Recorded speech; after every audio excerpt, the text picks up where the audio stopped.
Hey guys, and welcome back to Born in the Past. Tonight we are not traveling to a battlefield, or the court of a king, or a bustling medieval city. We are going somewhere much darker.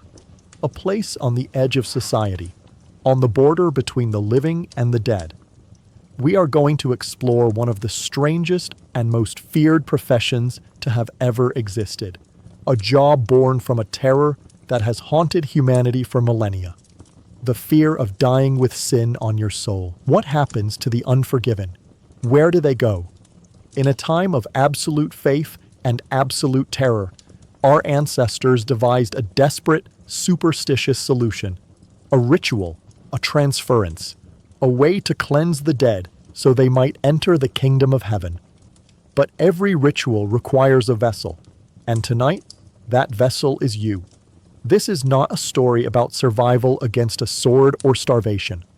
It's about surviving a role that will save everyone's soul, except your own. So, before we take our place at the deathbed, take a moment to support the channel. Like the video if you're ready to explore this forgotten ritual, and subscribe so you never miss one of our journeys into the darkness. And tell me in the comments, what is a belief from the past that you find truly terrifying? All right. The bell has tolled. Someone has died, and they are waiting for you. You are aware of one thing, and one thing only. The hollow. Aching pit in the center of your being. It is a hunger so deep and so profound it has become your entire personality. Your thoughts are slow, syrupy things. Your vision swims at the edges, and every movement is a calculated expense of precious, dwindling energy. The last time you ate, truly ate, was 3 days ago. It was a half-rotten turnip you found near a field. Your home, if you can call it that, is a derelict hovel on the very outskirts of the village, set so far apart from the other huts that it might as well be in another country. It is a place of exile. The walls are crumbling. The thatch roof is thin. And the wind, your only constant companion, whispers through the gaps with a lonely, mournful sound. You are an island, and the village is a distant, hostile shore. You sit on the dirt floor, staring at nothing. Your body a collection of aches and pains. Your modern mind, the ghost trapped in this failing machine, tries to rebel. It screams at you about nutrition, about human rights, about the sheer injustice of it all. But its voice is weak, drowned out by the single roaring imperative of your empty stomach. Food. Need food. You have no tools. You own nothing but the single ragged tunic on your back. You cannot work in the fields with the others. They would not have you. You cannot enter the village to beg. The children would throw stones at you, and the adults would turn their backs, making holy signs to ward you off. You are unclean. You are a pariah. Your only hope for survival is for someone else to die. The thought is monstrous, but it is also a simple, pragmatic fact. Your existence is tied to the mortality of others. Their end is your beginning. And as you sit there, fading, you almost begin to pray for it. Then you hear it. The sound of footsteps, hesitant but determined, approaching your hut. It's a sound you haven't heard in days. No one ever comes here. You scramble to your feet, your head swimming from the sudden movement. You press your eye to a crack in the wattle and daub wall. Through the slit, you see a man. It is Adric, the village reeve, the same kind of man who represents the Lord's authority. But his face is not hard with command today. It is pale and drawn with grief. He stops a few feet from your door, his reluctance a palpable thing. He is clearly terrified to be here, to be seen interacting with you, but his need is greater than his fear. He does not knock in a friendly way. He raps his knuckles on the wooden door frame, a sharp, formal sound. You do not open the door. You simply wait. You are needed, he calls out, his voice strained. He doesn't use your name. You're not even sure if you have one anymore. You are a function, an object. You remain silent. Let him say it. He takes a deep, shuddering breath. My father, he has passed from this world. His soul is burdened. He did not have time for the priest. He chokes on the last words. A sin-eater is required. To do the work. The words hang in the air.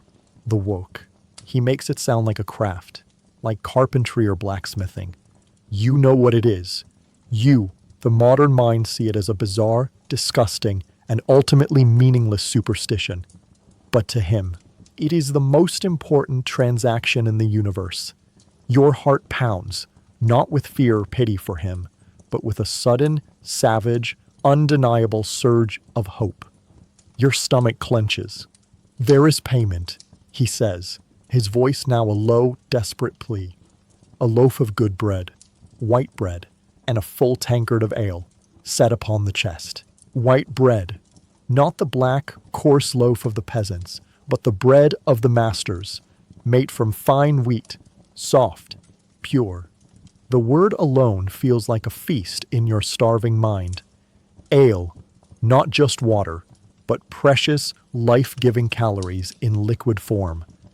The offer is a lifeline thrown to a drowning man. All you have to do is swim through a river of another man's sin to reach it. The hunger makes the decision for you. It was never a choice. You slowly pull the creaking door open, just enough to show your face. You look at him, this man of authority, now humbled by death and fear. You give a single, slow nod. You will do the work.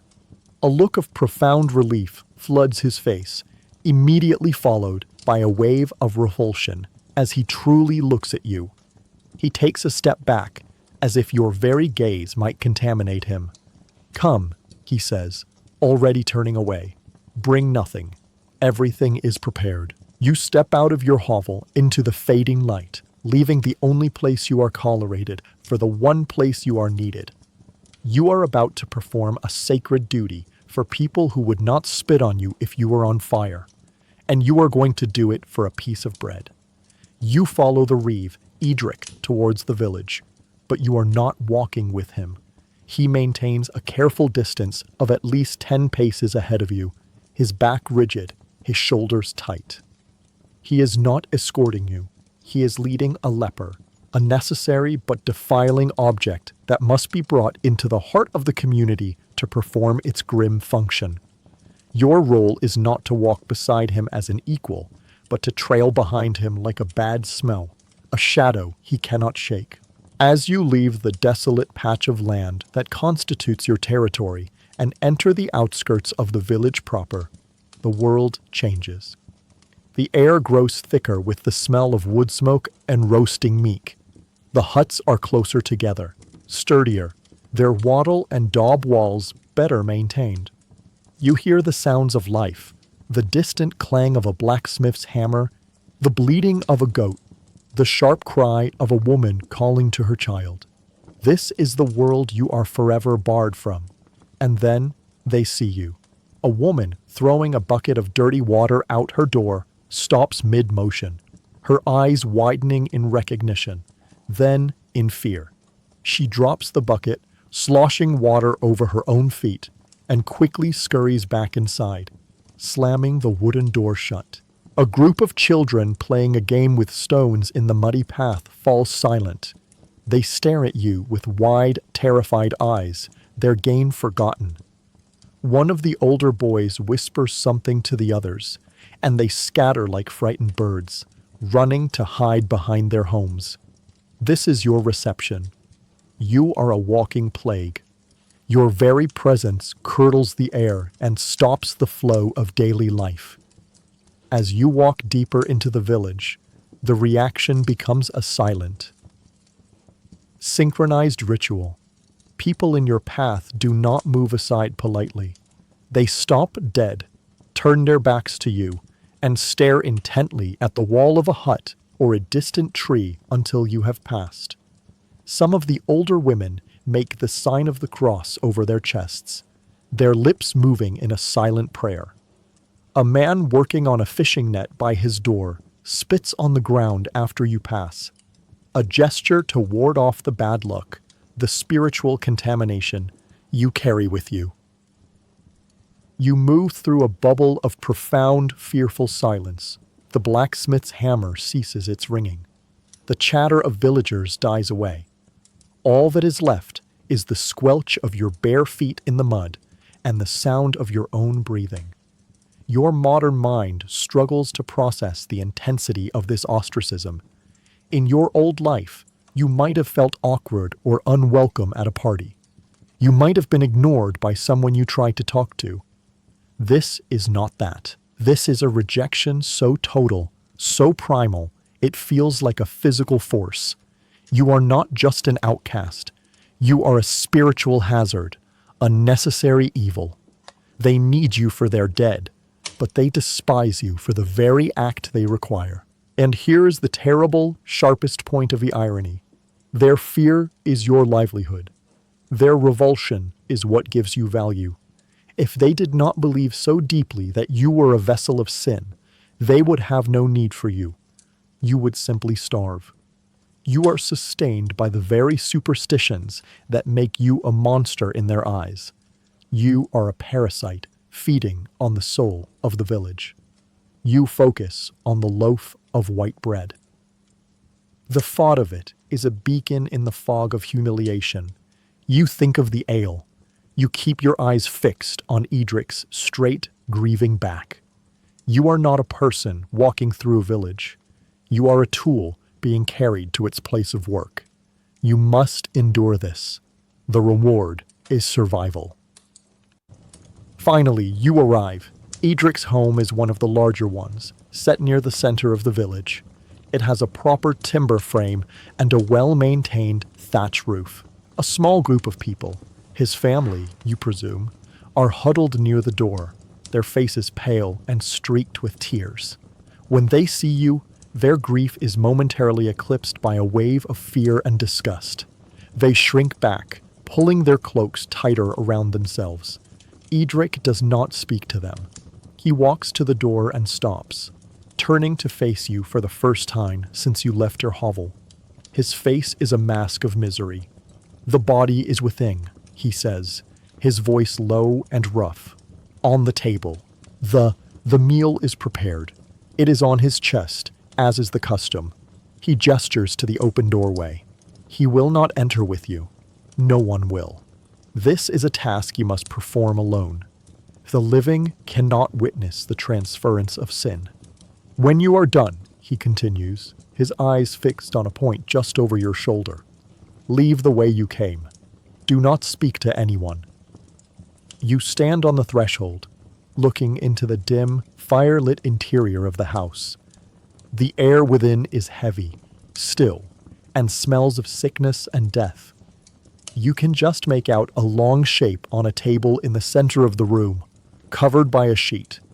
This is it, the final step. The hunger in your belly is a roaring fire.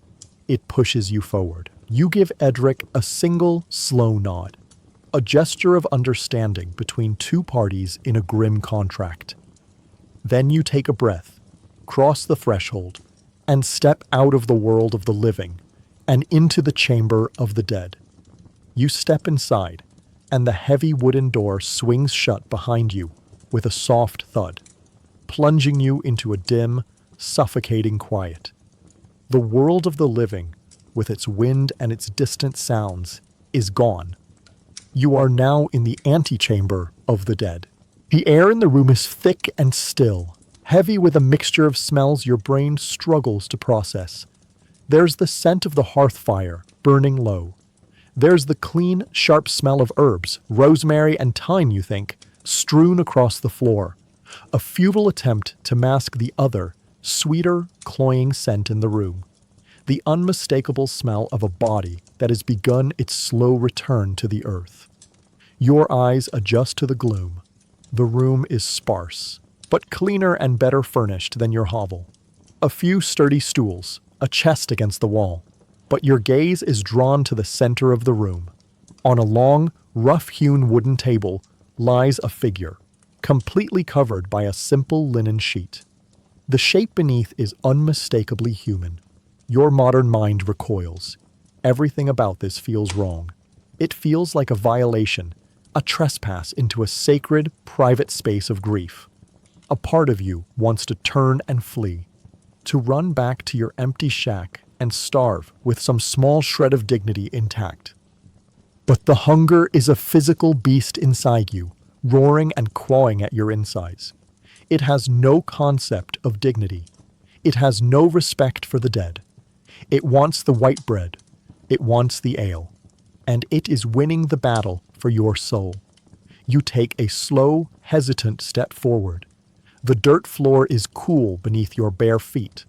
The only sound is the soft crackle of the fire. With each step closer to the table, your heart pounds a heavier, slower rhythm against your ribs.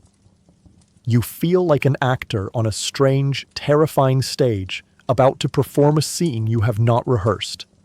You reach the side of the table. You look down at the still, shrouded form. And there, placed directly on the center of the corpse's chest, is the payment. It is a small, round loaf of bread, but it's unlike any bread you have seen in this world. It is not the dense black rye of the peasantry. It is white, pale and soft-looking, made from precious wheat flour.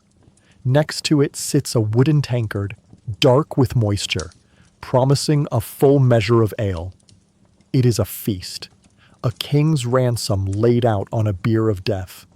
This is the moment, the point of the transaction. You must reach across a dead man and take his final meal. Your hand trembles as you reach out. Your fingers, caked with the dirt of the fields, look grotesque against the pale purity of the bread. You touch it. It's real. You snatch it from his chest, your movements quick and furtive, like a thief. For a moment, you half expect the corpse to sit up and protest. But there is only silence. You bring the bread to your mouth. The smell alone is intoxicating. You take a bite, and your world explodes. The bread is soft. It yields to your teeth without a fight.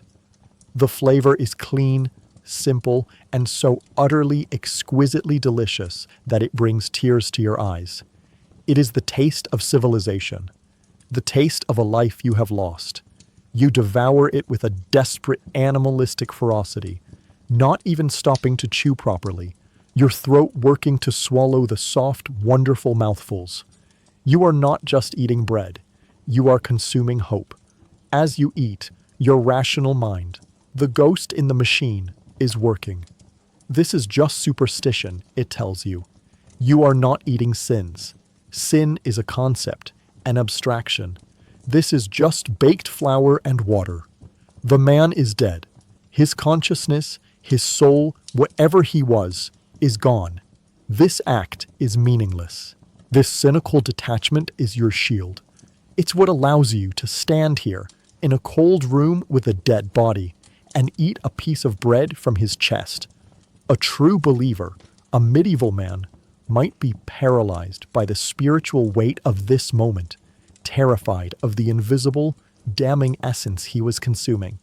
But you are a tourist from a world without demons. And so, you can do this. You can perform the function without feeling the faith. This is why you will survive. You finish the bread in a few frantic bites, licking the crumbs from your filthy fingers. Then you reach for the tankard of ale. It's cool to the touch. You lift it to your lips and drink deeply. The ale is cool, bitter, and slightly flat, but it is the most wonderful thing you have ever tasted. It flows down your throat, a cool river of life, washing away the dust and despair. The alcohol hits your empty stomach almost instantly, a warm, spreading bloom that makes your head swim. For the first time since you arrived in this hell, you feel a flicker of something other than pain and fear. It is a feeling of being full. The bread is gone. The ale is gone. The ritual is complete.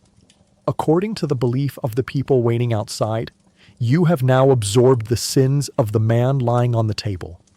You have taken his spiritual burden upon yourself, freeing his soul for its journey to the afterlife. You have become a vessel for another man's darkness. You feel a strange lightness in your head from the ale, and a new, heavy fullness in your belly. You look down at the corpse, at the empty space on its chest where the meal once was. The transaction is finished. You have been paid. Now you must leave. You must walk out that door and face the greeting family, your stomach full of their bread and your soul in their eyes, now heavy with their father's sins. You have done the work, and you are more unclean than ever before. You stand in the center of the silent room, the warmth of the ale spreading through your limbs, the heavy, wonderful weight of the bread sitting in your stomach. The gnawing hunger that has been your only companion for days is finally, blessedly, gone. For a fleeting moment, there is a sense of peace, a quiet stillness in the aftermath of your desperate act. Your eyes drift back to the table, to the still form under the sheet. In your haste, you have slightly dislodged the linen covering. A portion of the man's face is now visible in the dim firelight. You see a high, wrinkled forehead, a shock of thin white hair, and a closed eye. His skin is pale and waxy, but his face is not one of torment. It is the face of an old man, etched with the lines of a long life filled with hard labor and simple survival. He looks peaceful. A strange, detached thought enters your mind. You have just performed the most intimate act for this complete stranger. You have participated in the final ritual of his life, a service his own grieving family could not or would not perform. In their minds, you have eased his passage into the next world. You have taken his darkness so that he might find light. You feel a bizarre, hollow sense of connection to him, this dead man whose name you do not even know. But as the initial pleasant haze of the alcohol begins to fade, a new sensation replaces it. It is not a physical weight, but a psychological one, a feeling of heaviness. You are a modern person. You know with absolute certainty that you have not literally consumed this man's transgressions. Sins are not a substance to be eaten, but you also know with an equally chilling certainty that to every single person outside this door, you have done exactly that. You have filled your belly with bread, and in exchange, you have filled your soul with the spiritual filth of the dead. The thought settles on you, heavier than any stone in any field. This is the other half of the bargain. The bread and ale were just the down payment. The true price is the burden you now carry in the minds of others. You have cemented your role. You are no longer just an outcast. You are a necessary monster, a walking vessel of corruption. You know you cannot stay here. Your presence defiles this house of mourning. Your part in the play is over, and you must exit the stage. You turn and walk towards the door. The floorboards seem to creak louder now, under this new, metaphorical weight. You place your hand on the rough wooden door, take one last look at the still form on the table, and pull it open. You step out into the cold twilight. A small group of family members is still there, huddled together. Their faces illuminated by a single torch held by Edric. But their posture has changed. Before, they were simply grieving. Now, their grief is mingled with a potent, active fear, directed entirely at you. As one, they physically recoil. Edric's wife pulls a small child behind her skirt, shielding its eyes. An older man makes the sign of the cross, his hand trembling. No one meets your gaze. They stare at your feet, at the ground around you, anywhere but at your face. You have come back from the chamber of the dead, and you have brought the taint of it with you. You look at Edric. He stands his ground, but his face is pale, his jaw tight. He does not thank you. Gratitude is not part of this transaction. You have performed a service, and he has provided payment. The contract is fulfilled.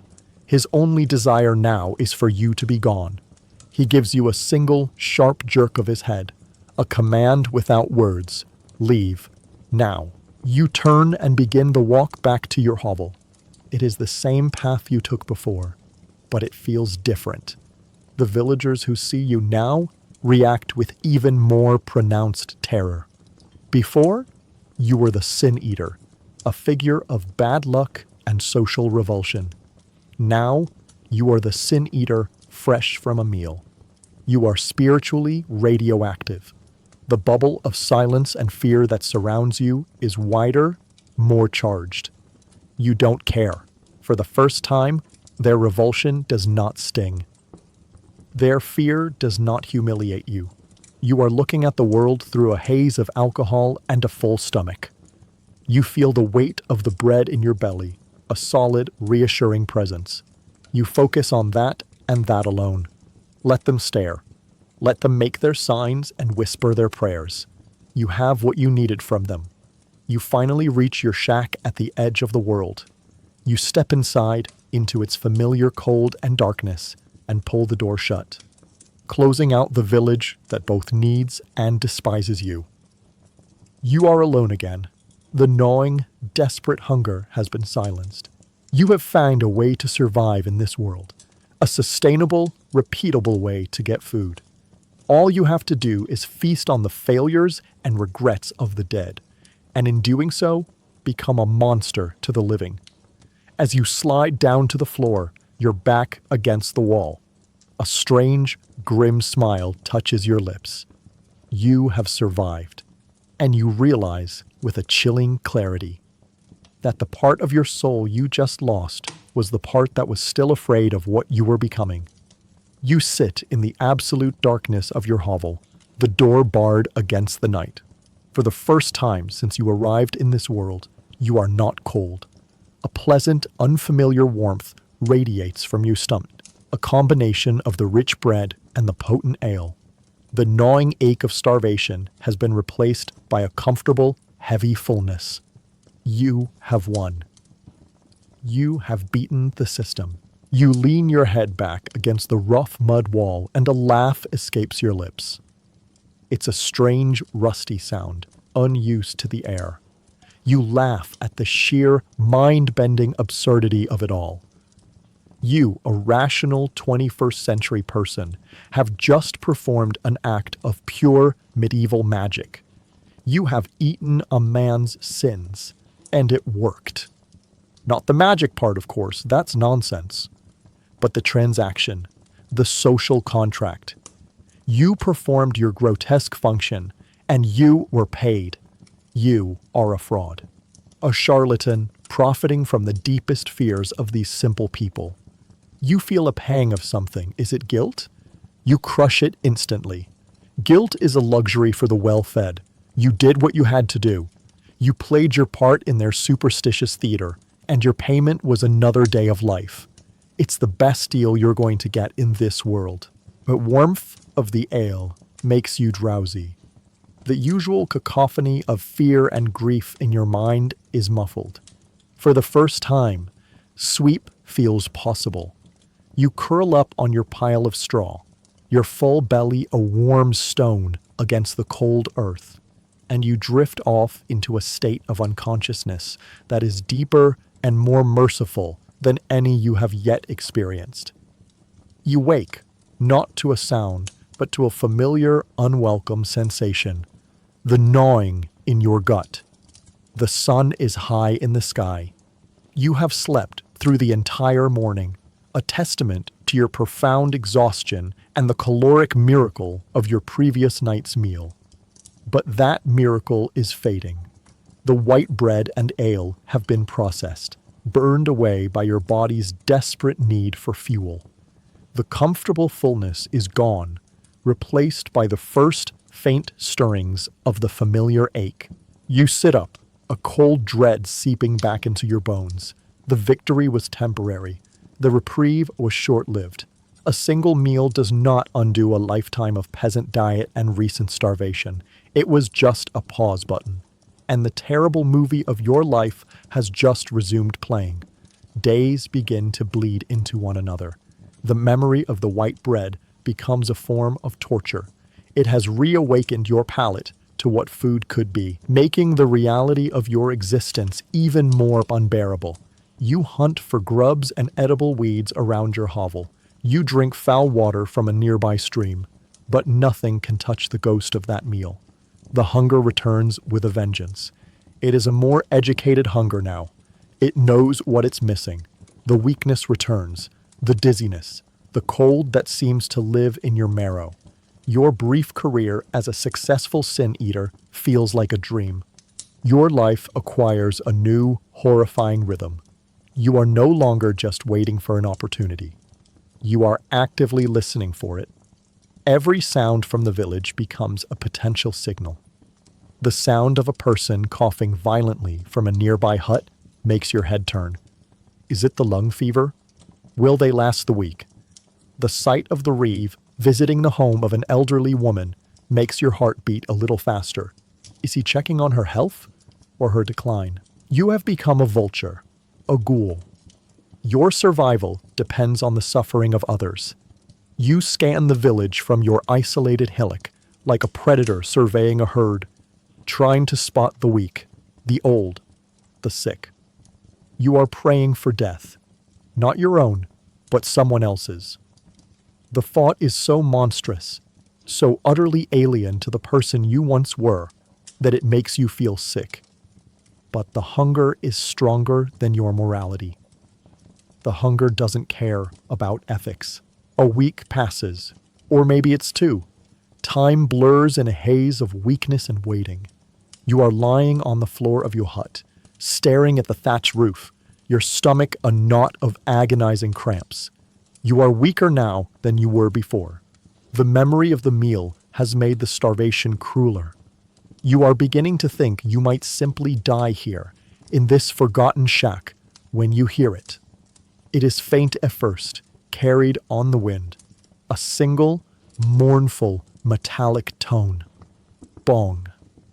You sit bolt upright, your head swimming.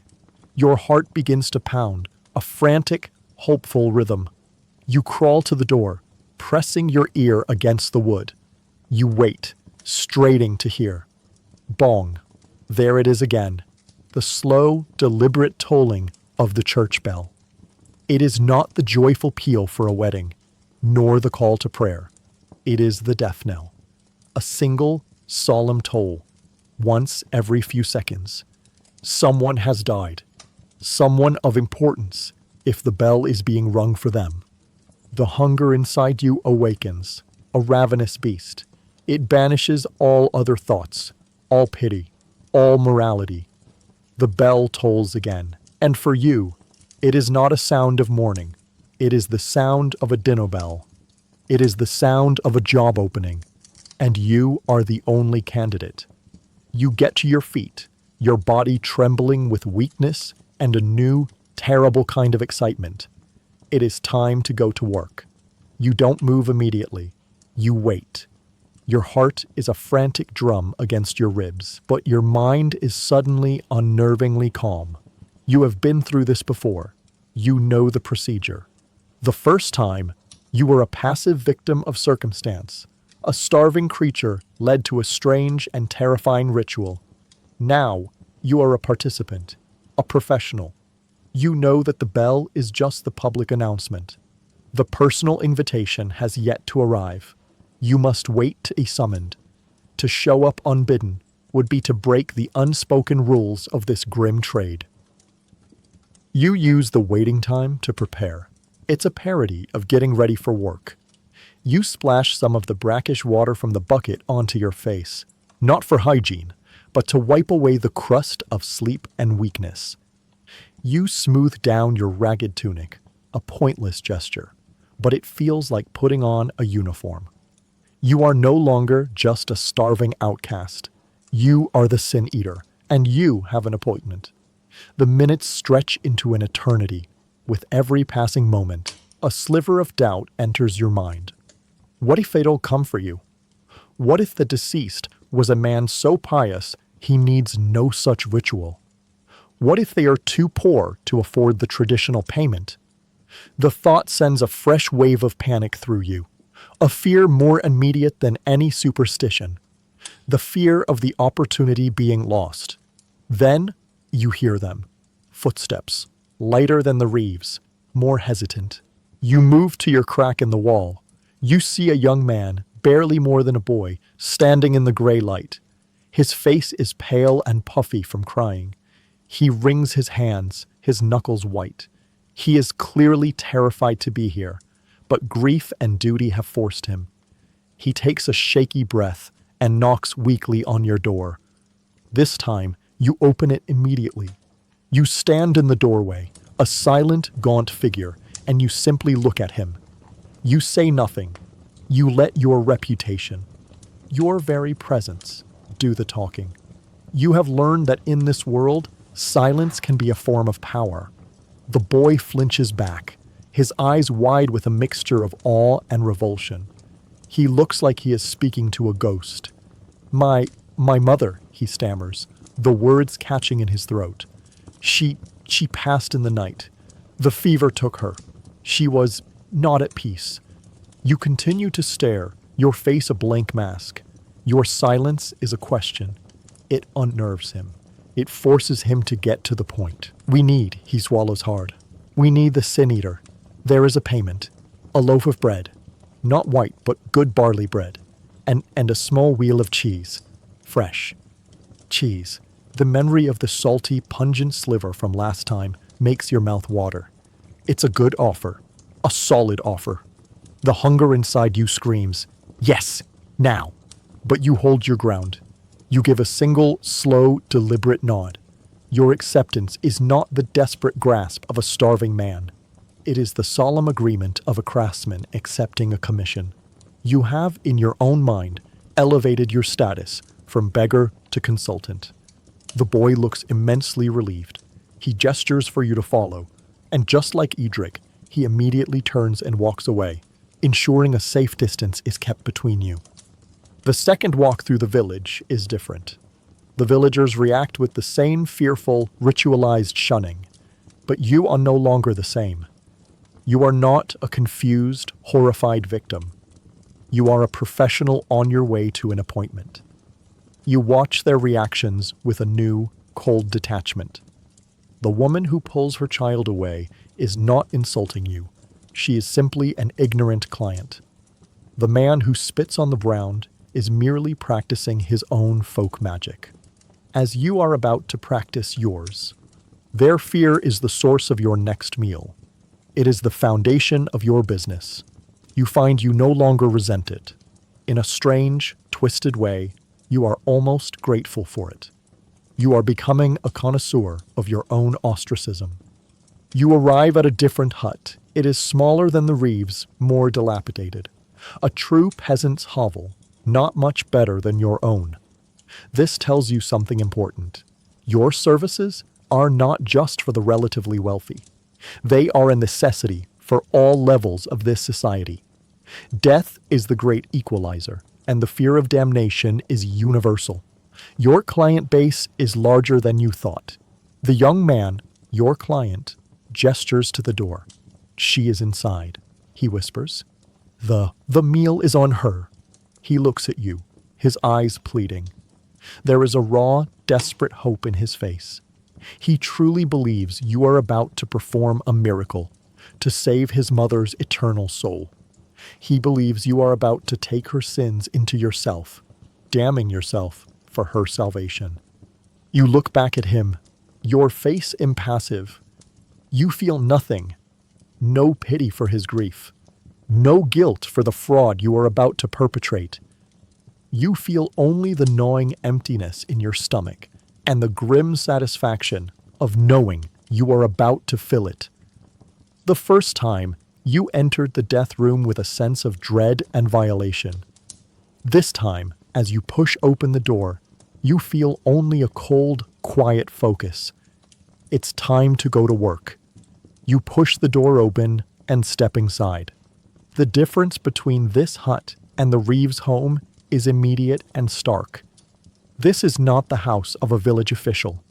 This is the dwelling of a true peasant, almost as poor as your own hall.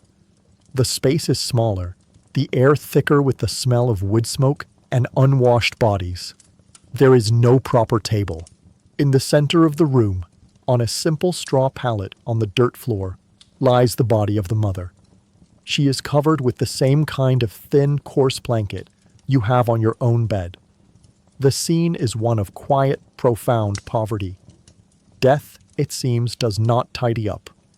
Your eyes immediately find the payment. As promised, it rests on the shrouded chest of the corpse. A thick slice of dark barley bread, not the heavenly white loaf from before, but still a fortune to a starving man. Next to it, a small, pale wheel of goat's cheese, and beside that, a clay mug filled with what you assume is cider. It is a respectable offering. Your professional eye assesses the value. It is less than the Reeves payment, but it is fair for the station of this family. The thought is chilling in its coldness. You are appraising a dead woman's tribute like a merchant weighing grain. The cynical part of you, the survivor, has taken firm control. You approach the body. There is no hesitation this time. Your movements are measured, efficient. This is a workplace. You are here to do a job. You kneel beside the pallet. You reach out and take the bread. It is heavy and dense. You take the cheese. Finally, you take the mug of cider. You set the items on the floor beside you, a small temporary altar of sustenance. Then, as is the custom, you begin with the bread. You eat it slowly, methodically. You are no longer the frantic, ravenous animal of the first ritual. You are conserving the experience, making it last. The barley bread is coarse and slightly sour, but it is substantial. It is real food. It fills the screaming void in your stomach. As you chew, you look at the face of the dead woman. The boy, her son, had left her face uncovered. She is younger than you expected, perhaps not yet 40. But her face is a roadmap of a brutal life. The skin is leathered from the sun. The lines around her eyes and mouth are deep crevices carved by years of toil and hardship. You can see the faint, waxy pallor of the fever that took her. Your modern mind, with its ghost knowledge of medicine, recognizes the signs of a body worn out, of an immune system that simply gave up. She didn't die of old age. She died of being a peasant. You feel a flicker of something. Not pity exactly. Pity is a luxury. It is more like a cold, detached recognition, a kinship. You and this dead woman are both victims of this world, just in different ways. As you reach for the cheese, you notice something else. Clutched in her stiff, work-worn hand is a small object. It is a tiny, crudely carved bird, made from a scrap of wood. The carving is clumsy, childlike. It is not something she would have made. It was a gift from one of her children, a small, worthless, and utterly priceless treasure that she held on to, even in the face of death. And the sight of it, for a moment, shatters your professional detachment. This was not just a corpse. This was not just a vessel for your payment. This was a mother, a person who loved and was loved, who found a moment of joy in a small, carved bird. And the profound, tragic weight of her stolen life hits you with an unexpected force. The cynicism, the detachment, it was a shield. This tiny wooden bird has just found a crack in it. The survivor's voice in your head screams at you. Irrelevant. Do not feel. Feeling is weakness. Eat the cheese. You tear your eyes away from the bird and shove the entire piece of cheese into your mouth. The sharp, tangy flavor is an explosion on your tongue. It is a welcome distraction, a sensory jolt to override the unwelcome intrusion of empathy. You chew, you swallow, you force the image of the bird from your mind. You grab the mug of cider and drink it down. It is sharp, acidic, and slightly sweet. It burns a clean path down your throat. You finish it, wiping your mouth with the back of your filthy hand. The job is done. The sins are eaten. The bread, the cheese, the cider, all safe in your belly. You stand up, your business concluded. You are about to turn and leave when you see the boy, your client, standing in the doorway.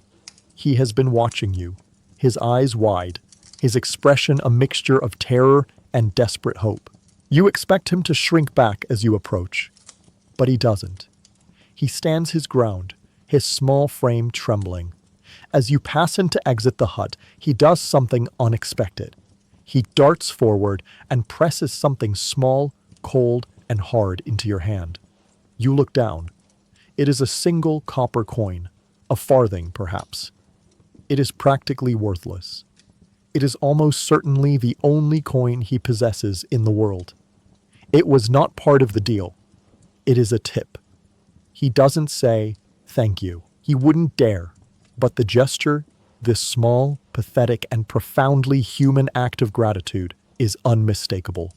He truly believes you have saved his mother's soul, and in his grief, he has given you everything he has. You close your fist around the coin. You look at the boy, at his tear-streaked, hopeful face, and you feel a new and terrible emotion. It is not the hollowness of hunger or the coldness of cynicism. It is a deep, burning shame. You turn and walk away, leaving the boy and his dead mother behind. The food in your belly feels like a stone, and the single, worthless coin in your hand feels heavier than all the sins in the world. You walk away from the hovel of the dead, your fist clenched tightly around the small, cool copper coin. The path back through the village is the same, but the world looks different. The setting sun casts long, distorted shadows that seem to cling to your ankles.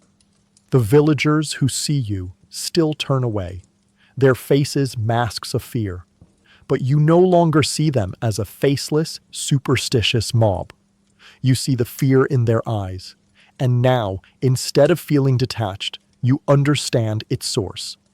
They are afraid of death. They are afraid of damnation. They are afraid of what you represent. And you, in your terrible wisdom, know that their fears are real to them, and you have just profited from that terror. The shame that ignited in your heart is a slow-burning, sickening fire.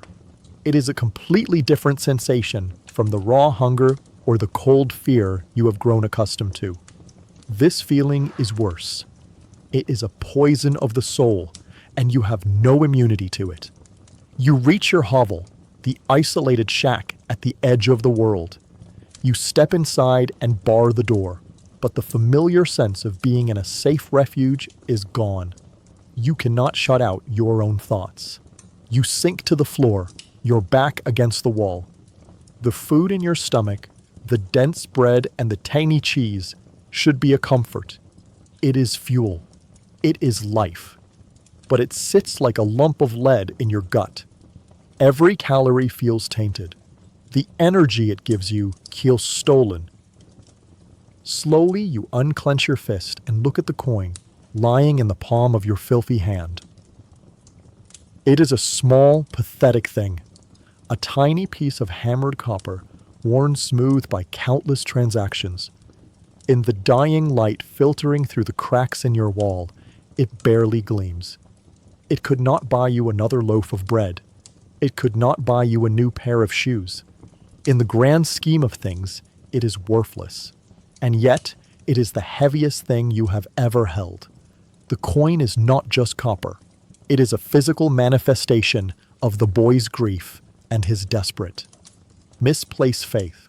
It is proof of his humanity and a testament to your own fraud. He gave you everything he had, not as a payment for a service, but as a genuine offering of thanks from one soul to another. He thanked you for damning yourself to save his mother, and you let him. You took his coin. The cynical survivor, the cold professional you were trying to become, has vanished. In its place is the 21st century person you thought you had buried, a person who understands empathy, guilt, and the profound, crushing weight of shame. You realize the terrible truth of your situation. Your modern knowledge, your lack of belief in their superstitions, was what you thought would allow you to survive this job. You thought it was a shield that made you immune. You were wrong. It is a curse. A true believer, a medieval man, might see himself as a martyr, a necessary sacrifice performing a holy function.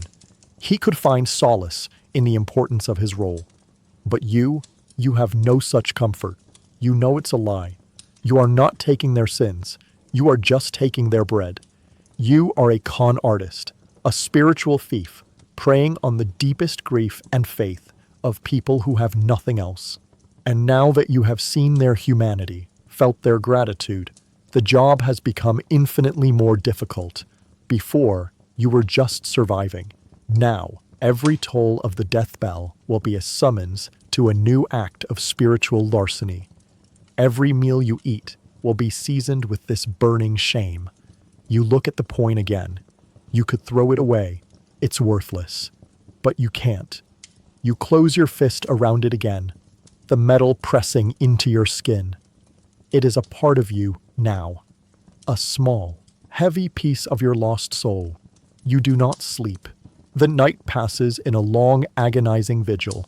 But this time, the torment is not from the cold or the vermin. It is from the small, hard weight of the copper coin clenched in your fist and the even heavier weight of shame that has settled in your chest. The darkness of the hovel feels different. It is no longer just an absence of light. It is a courtroom, and you are both the defendant and the prosecutor. The ghost of the person you used to be, the one with principles and a conscience, has risen from its shallow grave, and it is putting you on trial. The evidence is presented again and again in your mind's eye. The grieving, hopeful face of the young boy, the trust in his eyes, the desperate, grateful pressure of his small hand, pushing the coin into yours.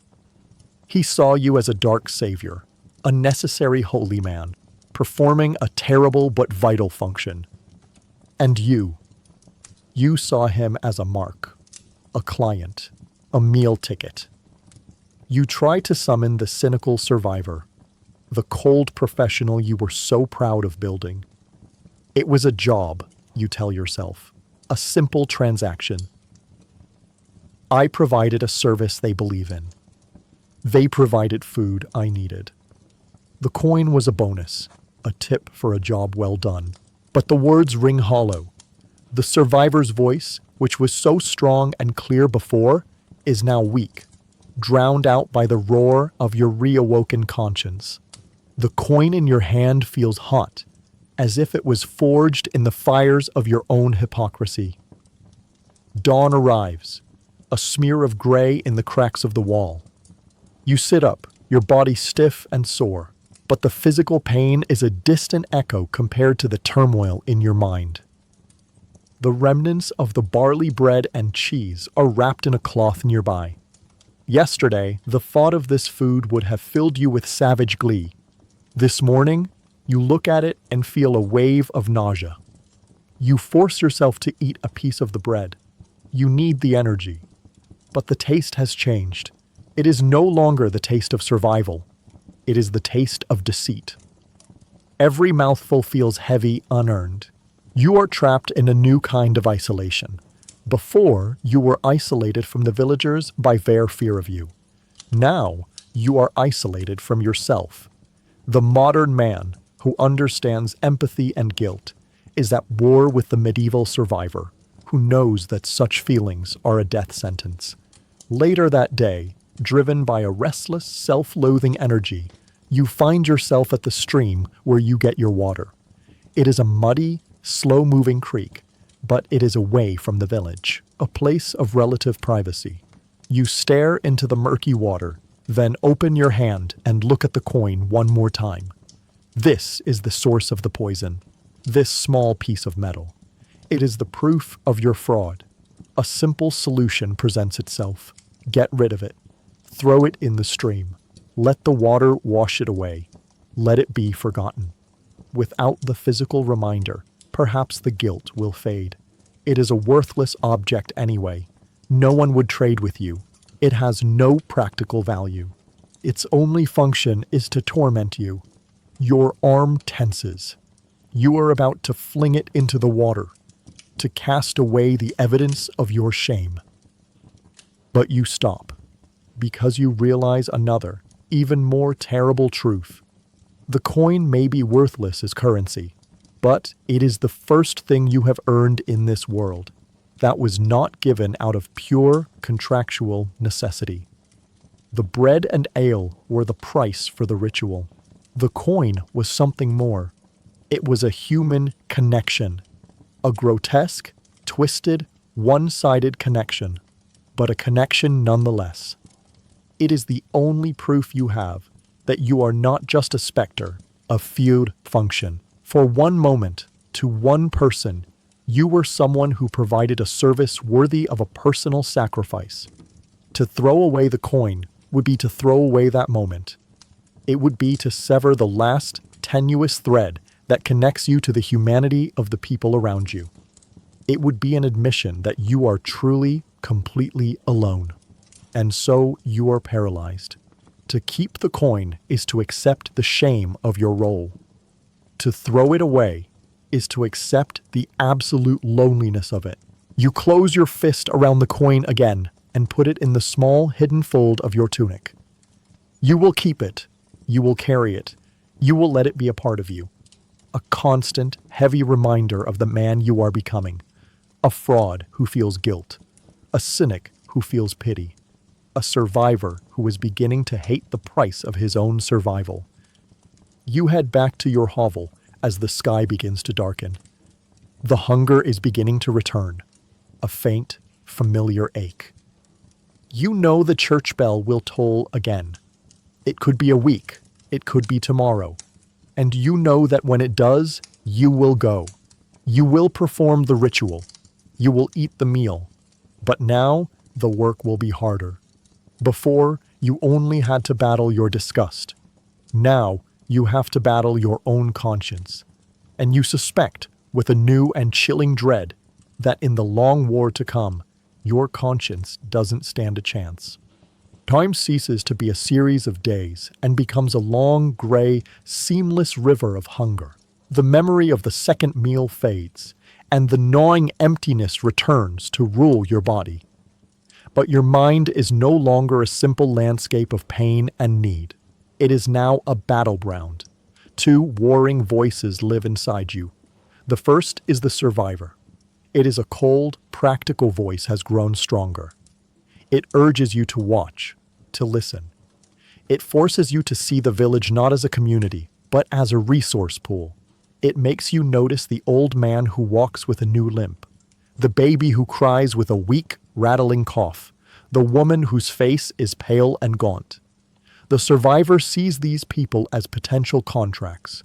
It is the part of you that strains to hear the church bell with a sense of grim, professional anticipation. The second voice is the ghost. It is the remnant of the 21st century person you were. It is the voice of your conscience. When the survivor notes a sick child with predatory interest, the ghost floods you with a hot, sickening wave of shame.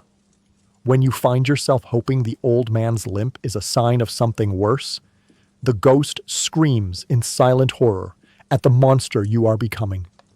You spend your days in a state of exhausting internal warfare. You are a walking contradiction, a man who feels empathy for the very people whose deaths he must hope for to survive. The small, heavy copper coin in the fold of your tunic is a constant reminder of this paradox. Sometimes you take it out, rubbing its smooth surface with your thumb, feeling the weight of the boy's gratitude and the heavier weight of your own deception. You become an unwilling expert in the signs of mortality. You learn to watch the smoke from the chimneys. A continuously smoking chimney means a fire is being kept high to fight a fever. You learn to watch the movements of the village priest, a stooped man in a black cassock. A visit from him is a grim omen. You learn to differentiate the sounds of a healthy child's cry from the weak, mewling sound of a sick one. You are no longer just an outcast. You are the village's unofficial, unacknowledged undertaker, studying your future clients from afar. The world around you begins to change. The long, warm days of late summer give way to the crisp, cool air of autumn. The leaves on the few deciduous trees at the edge of the woods turn from green to brilliant gold and fiery red, a beautiful, poignant spectacle of decay. The villagers work with a frantic energy, gathering the last of the harvest, threshing grain, salting meat. They are preparing for an enemy far more relentless than any marauding lord. They are preparing for winter. Your modern mind understands the implications immediately, and with a new, chilling dread. Winter in this world is not a time of cozy fireplaces and holiday cheer. It is the starving time, a time of sickness, of cold, of darkness, a time when the old and the weak simply stop. And this knowledge creates the most monstrous conflict yet in your soul. Becoming cold is a direct threat to your own life. Your hovel is a sieve for the wind. Your single tunic is pathetically inadequate. The meager energy you get from foraging for weeds will not be enough to fight off a frost that settles deep in your bones. To survive the winter, you will need more food, more calories, more strength. You will need more work, and the winter is what will bring you that work. You are now trapped in a truly diabolical bargain with the seasons. You must pray for the thing that is most likely to kill you. You need the winter to be harsh enough to cull the weakest members of the village flock, to provide you with a steady stream of clients. But if it is too harsh, or if the deaths do not come quickly enough, you yourself will be one of its first victims. It is a race between the mortality of others and your own. One morning, you wake up and the world is white. The first frost of the season has arrived overnight, coating the dead grass and the muddy ground in a delicate, sparkling layer of ice. It is breathtakingly beautiful. It is also a death sentence. You shiver uncontrollably, not just from the cold, but from the terrifying realization it represents. The game has changed. The clock is ticking louder now. You are no longer just waiting for a bell to toll. You are now in a direct, personal competition with every other struggling soul in the village. You look out from your hovel at the smoke rising from the village chimneys. You see the people moving about, wrapped in heavier cloaks, and the thought that rises, unbidden, from the darkest part of your soul is no longer just a hope. It is a desperate, urgent need. "Someone please," the survivor whispers, its voice now louder than the ghosts. Someone has to die soon. The world becomes a cage of gray misery. A cold, persistent drizzle begins to fall, turning the frozen ground into a slick, ankle-deep sea of mud.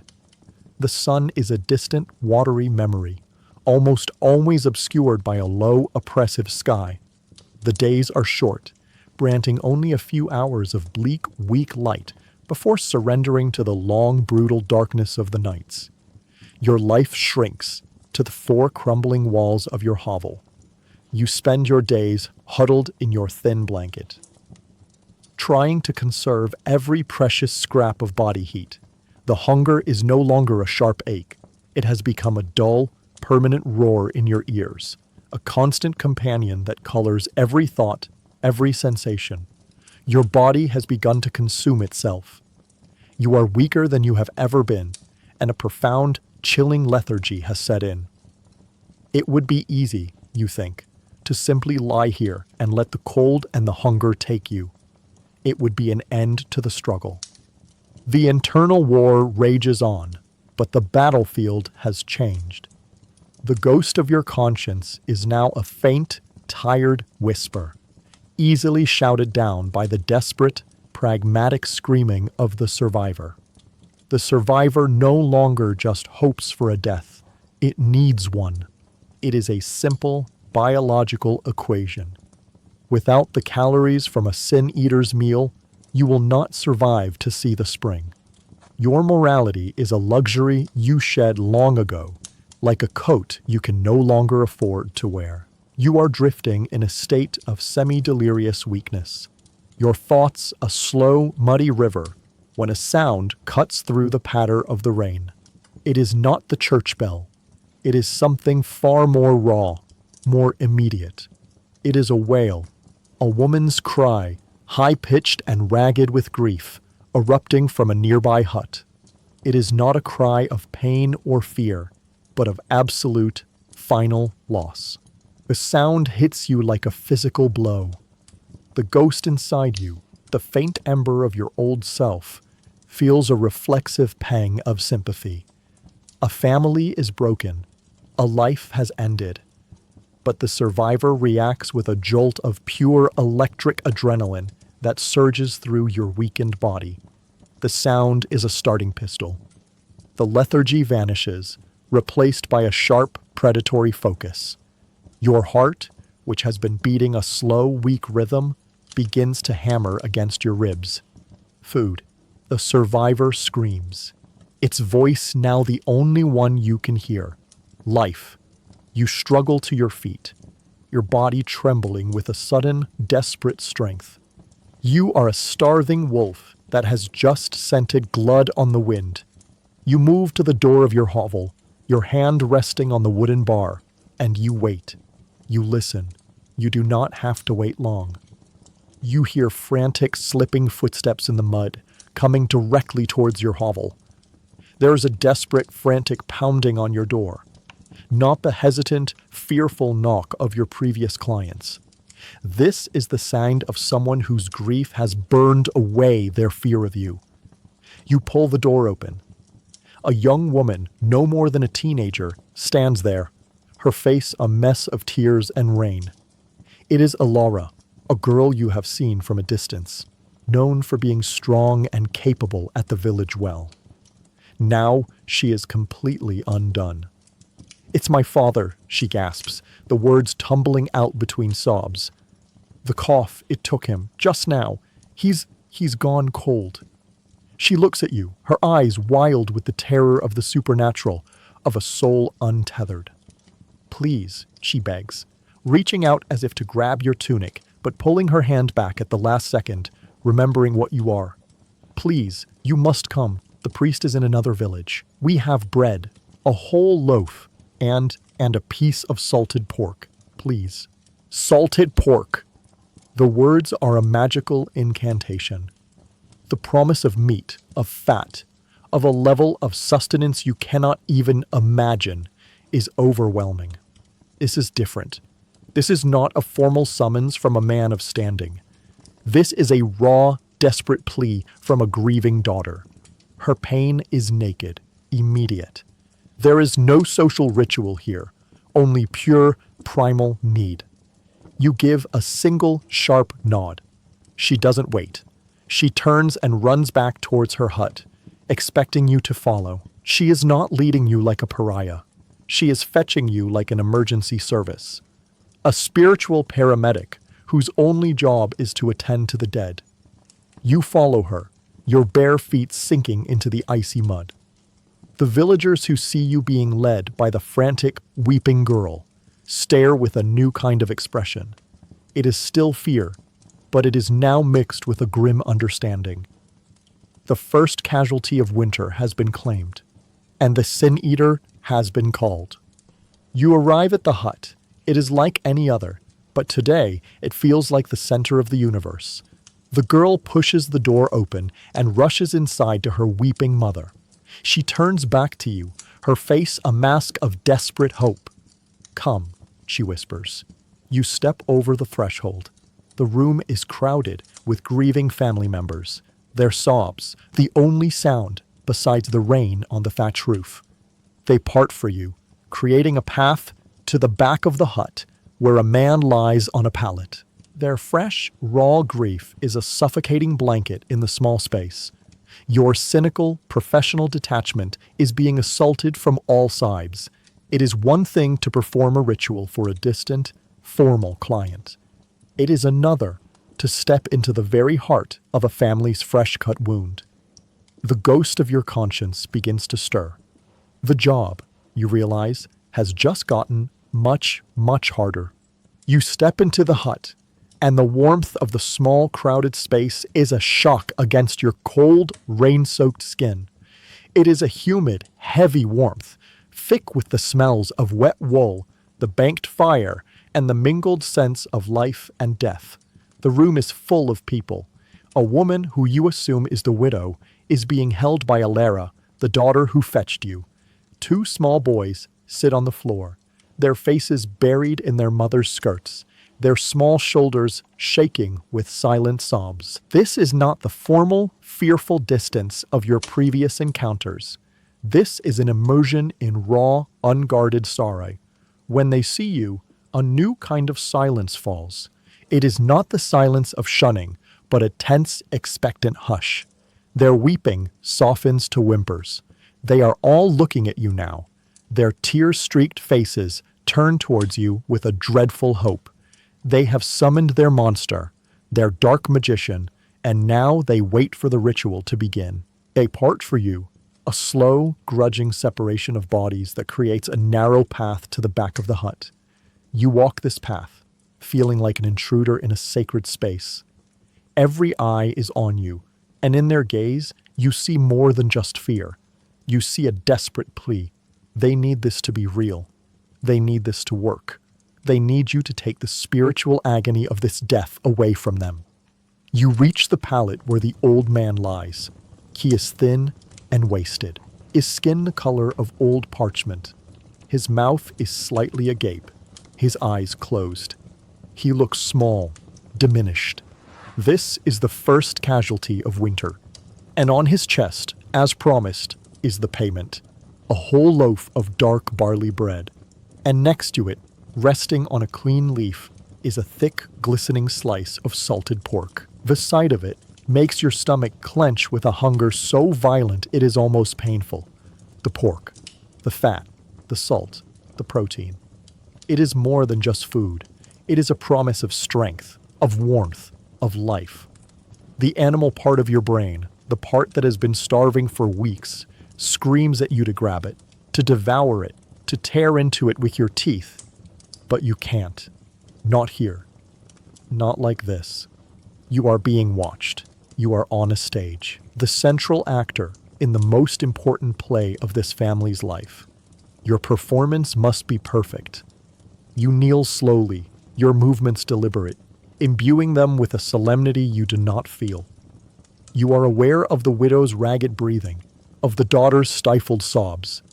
This is the hardest thing you have had to do yet, to perform your cynical, life-saving fraud in the very presence of the people you are deceiving. You reach out a trembling hand and take the loaf of bread. You bring it to your lips and take a slow, measured bite. You chew with a thoughtful gravity, as if you are tasting not just the bread, but the man's life, his labors, his small joys. In reality, you are fighting every instinct to wolf it down in seconds. Then, you cake the pork. You lift the precious, greasy slice. The salty, smoky smell fills your senses, an intoxicating perfume of survival. You put it in your mouth. The flavor is an explosion. It is intensely salty, chewy, and rich with a fatty goodness that coats your entire mouth. It is the most incredible thing you have ever eaten. It is a taste of life itself in a room thick with death. And as this wave of pure, physical ecstasy washes over you, you look up and meet the eyes of the widow. Her face is a mask of pure, desperate faith. She is watching you, believing with every fiber of her being that you are consuming her husband's eternal damnation, that your pleasure is somehow linked to his purification. The juxtaposition is a physical blow. The shame from the encounter with the boy and his coin was a slow burn. This is a white-hot flash of self-loathing that sears you to your core. You are feasting on their sorrow. You are a ghoul, a parasite, a spiritual vulture, and they are looking at you as if you are their only hope. The The ghost of your conscience, the man you used to be, screams in silent, abject horror. The survivor, the cold professional, forces you to keep chewing. You manage to swallow the pork, your throat tight with a mixture of pleasure and disgust. You pick up the mug of cider that sits by the palate and drink it down, the cool liquid a balm on your turbulent emotions. You place the empty mug down. It is done. The performance is over. You have eaten the sins. You have been paid. You rise to your feet, your body now thrumming with a new energy from the food. You are stronger, warmer, and you feel more monstrous than ever before. You look at the breathing family. What do you do now? The professional sin eater would turn and leave without a word. But the ghost inside you, the empathetic human, wants to say something. I'm sorry for your loss. He seemed like a good man. The words are right there on the tip of your tongue. A simple human kindness. But you know, with a sudden, chilling certainty, that uttering such a phrase would be the most dangerous, most confusing, most unforgivable act of all. It would shatter the ritual.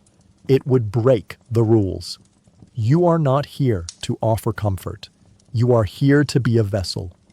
Trapped between your reborn humanity and your necessary, monstrous role, you stand there in the firelight, the silence of the room pressing in on you, and you have no idea what to do next. You stand there in the oppressive silence of the hut, a ghost at a feast of sorrow. The family's expectant, terrified eyes are fixed on you. The professional, the survivor, screams at you to turn and leave. The role is finished. The contract is complete. To linger is to break the rules. But the ghost inside you, the man you used to be, is reeling from the raw humanity of the scene. The sight of the weeping widow, the pleading eyes of the daughter, the tiny carved bird in the dead woman's hand. These things have formed a crack in your armor of cynicism. And through that crack, a modern, compassionate impulse leaks out. You cannot speak. The words, "I'm sorry for your loss," feel like a foreign language, a blasphemy in the sacred, superstitious space. But you have to do something. Your eyes meet those of the widow. Her face is a landscape of devastation. And in a moment of profound, catastrophic error, you try to connect. You give her a slow, deliberate nod. It is not the curt, dismissive nod of a functionary. It is a human gesture, a gesture that says, "I see your pain. I understand." You even allow a flicker of sympathy to show in your eyes. It is the single greatest mistake you have made since you arrived in this world. The reaction is immediate and terrifying. The widow does not see comfort. She does not see empathy. She sees the monster, now bloated with her husband's sins, acknowledging her. She lets out a small, horrified gasp and shrinks back, pulling away from you as if you had tried to physically hand her a venomous snake. Alara, the daughter, who had been looking at you with a kind of desperate hope, now looks at you with pure terror. The other family members flinch. You see the understanding dawn on their faces, twisted through the lens of their beliefs. You are not a fellow human sharing a moment of grief. You are a vessel, a spiritual landfill, now full to the brim with the filth of their loved one's soul. And you, the vessel, just looked at them. You connected with them. To them, it must feel as though you are trying to pass the contamination back. Your gesture of kindness has been interpreted as an act of profound spiritual aggression. The horror of your miscalculation washes over you. You tried to be a person, and in doing so, you became even more of a monster to them. You have broken the most important rule of your profession. You are not supposed to be human. You are supposed to be an object, a function, a silent, walking tomb. And the tomb just spoke. Panic, cold and sharp, cuts through the haze of the ale. You have to get out, now. Without another thought, you turn and stumble out of the hut, not with the slow, solemn gait of a ritualist, but with the hurried, panicked scramble of a ghoul discovered at its feast. You do not look back. You flee into the cold, damp twilight, the sounds of renewed, fearful weeping following you from the hut. The walk back is a blur of shame and confusion. You are no longer thinking about the boy's coin or the taste of the pork. You are consumed by the disastrous failure of your own compassion. You tried to offer a sliver of your humanity, and they reacted as if you had offered them poison. You finally reach the sanctuary of your hovel and bar the door, your heart hammering against your ribs. You slide down the wall to the floor, your mind racing. You see it now with perfect, terrible clarity. The price of survival in this role is not just your dignity. It is not just your conscience. It is your very humanity. To be the sin eater, you must be the sin eater. You cannot be a man playing a role. You must become the role itself. You must be silent, impassive, inhuman, an object that absorbs the spiritual fears of others and then conveniently disappears, taking the horror with it. Your attempt at kindness was a fundamental misunderstanding of your purpose. You are not here to heal the living. You are here to service the dead, and in doing so, to become dead to the world yourself. The food in your stomach, which had been a source of warmth, now feels cold. You have learned the most important lesson of your trade. The cynical survivor was right all along. Feelings are a weakness. Empathy is a threat. Kindness is a weapon that will only ever be pointed back at you. A new resolve begins to form in the pit of your stomach. A resolve as cold and as hard as the stones in the field. The internal war is over. The ghost of your conscience, the man who tried to offer a sympathetic nod, has been dealt a mortal wound. He is a liability this world will not allow. The next time the bell tolls, you will not make the same mistake. You will be empty. You will be silent. You will be a perfect, unfeeling monster. Because in this world, being a monster is the only way to survive. The days that follow are a new kind of hell. They are a school, and the only subject is the systematic murder of your own soul. You have made a resolution to become the monster the world requires you to be. And you discover that becoming a monster is hard work. It requires discipline. Your hovel is no longer a prison. It is a monastery. And you are a monk of a dark new order. The creed is simple. Feeling is weakness. Empathy is a threat, and memory is a poison. You begin to practice. When the gnawing hunger becomes unbearable, you do not let your mind drift to the ghosts of meals past. The moment you think of cheese, of bread, of anything warm and savory, you force the image out. You replace it with the memory of the Reeves' contemptuous face. You remember the fear in the eyes of the grieving family when you showed them a flicker of kindness. You use your worst memories as a weapon against your best ones. You learn to associate pleasure with danger. You sit at the entrance of your hovel, watching the village below. It is a calculated exercise. You see a woman who is visibly pregnant, her hand resting on her swollen belly. The ghost inside you feels a flicker of warmth, of hope for a new life. The survivor crushes it instantly. She might die in childbirth. It whispers, its voice cold and practical. For child might be born weak. Be watchful. You see a child fall in the mud and begin to cry. The instinctive urge to help, to offer comfort, rises in you. You kill it. You force yourself to look away, your jaw tight. Your compassion is a liability they would neither understand nor welcome. You are learning to quarantine your own heart. The small copper coin becomes your rosary.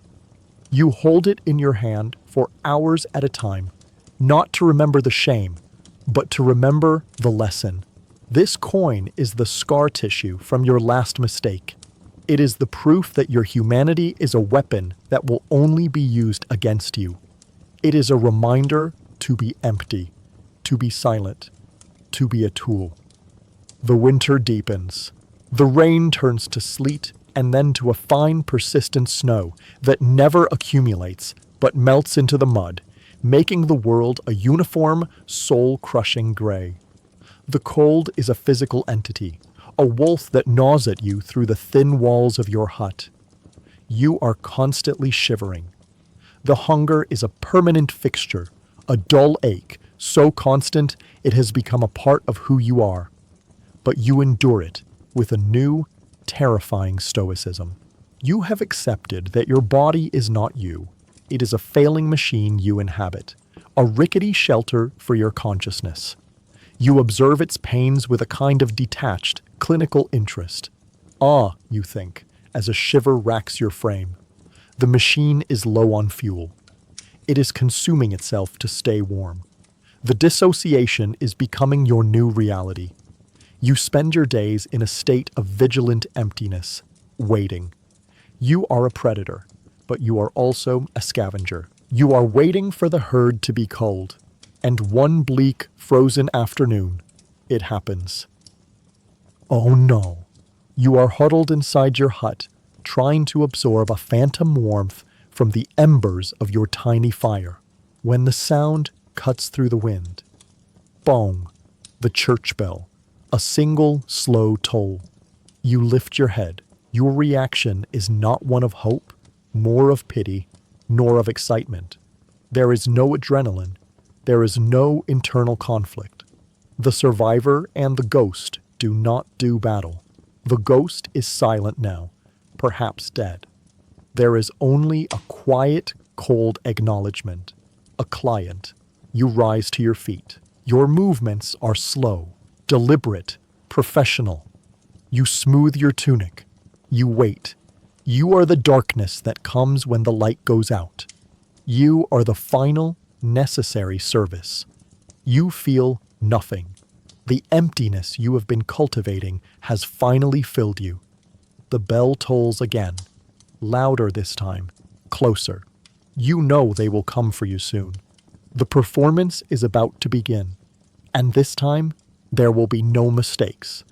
This time, you will be the perfect monster. The knock on your door comes minutes later. It is a solid, determined sound.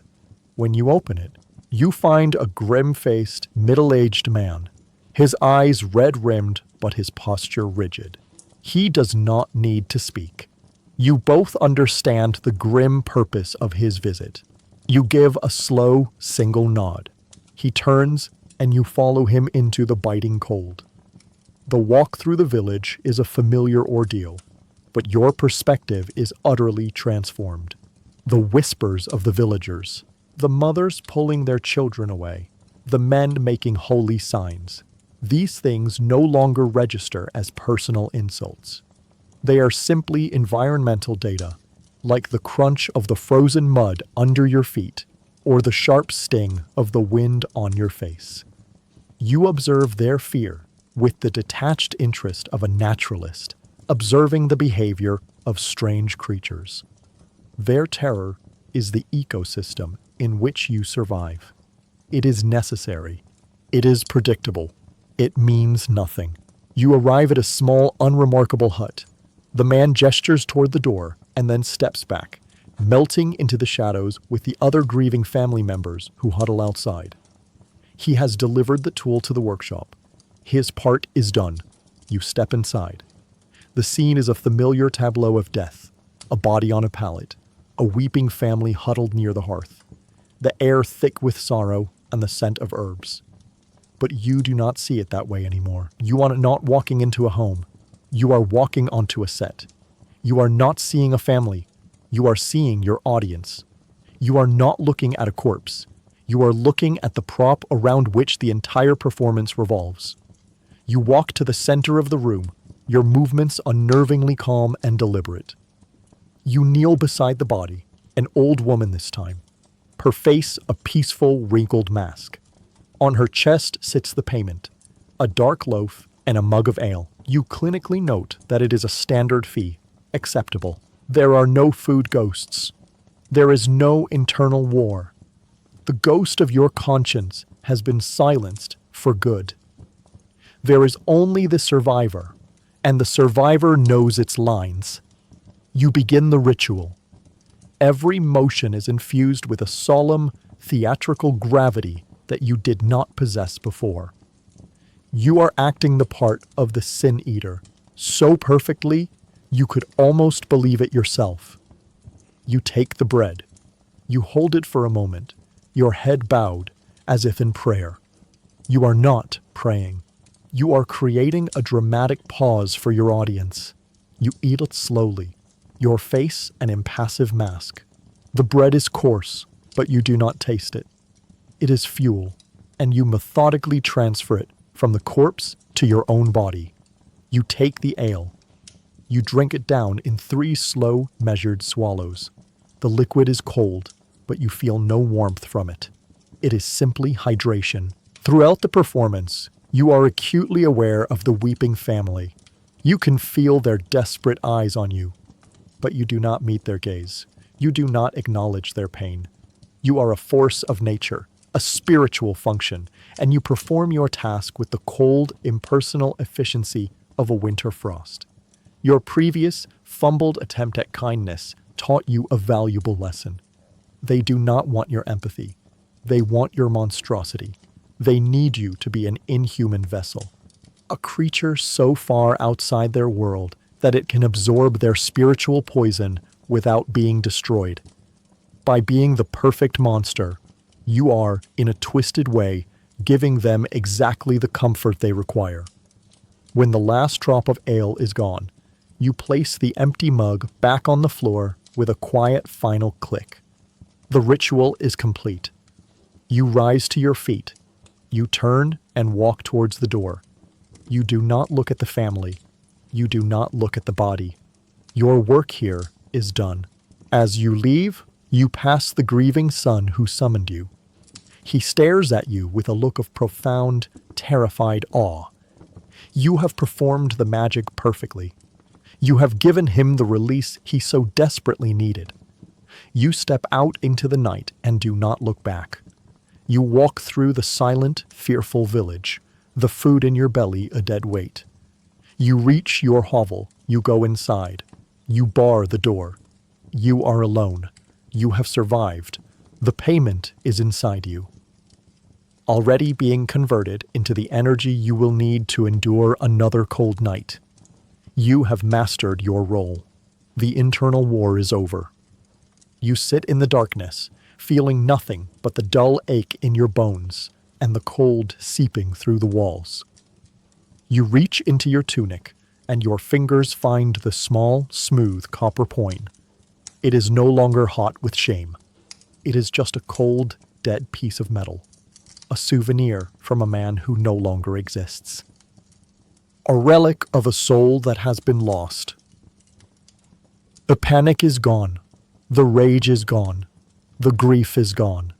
The fear is a tool you can now pick up and put down. You have done it. You have killed the 21st century man. You have become the Sin Eater. You stare into the darkness, and for the first time, the emptiness you see outside is a perfect reflection of the emptiness within. You will wake up tomorrow. You will be hungry, and you will wait for the bell to toll. It is no longer a life. It is a function, and you will perform it until the day a bell tolls for you, and there is no one left to eat your sins. And so he continues, not as a man, but as a function. A silent, necessary monster in a world that fears him, needs him, and will never know him. A chilling look at how survival can sometimes mean the death of the self. Thank you for joining us on this journey into one of history's strangest and most forgotten professions. The story of the Sin Eater reminds us that behind the grand tapestries of kings and kingdoms, there are countless hidden threads of individual human lives, lives filled with beliefs, fears, and forms of suffering we can barely comprehend today. If you appreciate these deep dives into the raw, human experience of the past, and if you find value in these stories, please consider supporting the channel. It only takes a moment, and it makes a huge difference. Leave a like on this video to let me know you found this journey worthwhile. And be sure to subscribe and turn on notifications so you never have to face the darkness of history alone. And now I want to hear from you. Let me know in the comments below. What part of the Sin Eater's existence did you find the most horrifying? The social isolation, the morbid work, or the psychological transformation? Thank you again for watching. Until our next journey to the past. Sleep well.